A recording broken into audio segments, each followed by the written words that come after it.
Okay, in this next problem we need to put it in standard form, which means we need to complete the square. And the first thing we're going to do is group the x's and y's together separately. So we will have negative 7x squared minus 70x, leave a blank, plus 16y squared plus 96y, leave a blank, equals 143, which I add to the right side of the equation. I now want to factor out those leading coefficients. So factor out the negative 7. That gives us x squared plus 10x inside the parentheses. We will factor out the 16, leaving us y squared plus 6y inside the parentheses. And then we will begin our cut in half and square routine. Inside the x grouping, the 10 cuts in half to a 5, which squares to a 25. But that's not really a 25, it's really 25 times negative 7, which is negative 175. We've subtracted 175 on the left, so we need to subtract 175 on the right to keep the balance of the equation. Now moving to our x grouping, the 6 cuts in half to a 3, which squares to a 9. That really is a 16 times 9, which is a 144, which we've added to the left. So a 144 is what we need to add to the right. Now we will finish completing the square. Negative 7 times x plus 5 squared plus 16 times y plus 3 squared equals, and it turns out that it equals 112.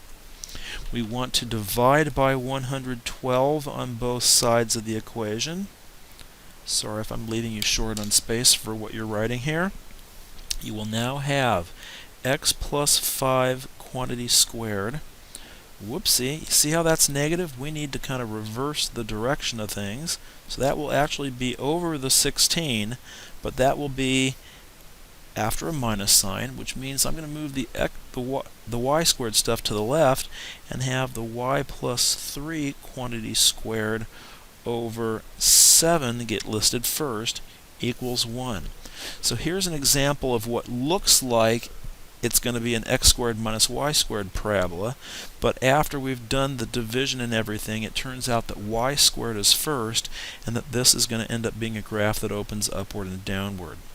So let's actually go through now and draw the graph, which we see is going to be centered at negative 5, positive 3. Let's make that negative 3. Negative 5, negative 3 gives us the center right there, and I'm going to write that off to the right. Center, negative 5, negative 3.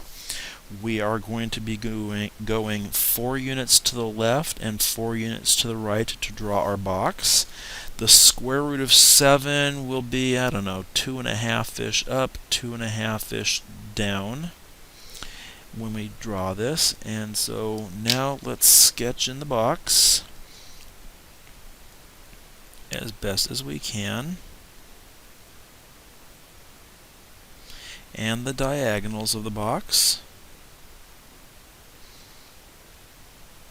And we said this is going to open upward and downward, so that allows us to draw in our curve as such.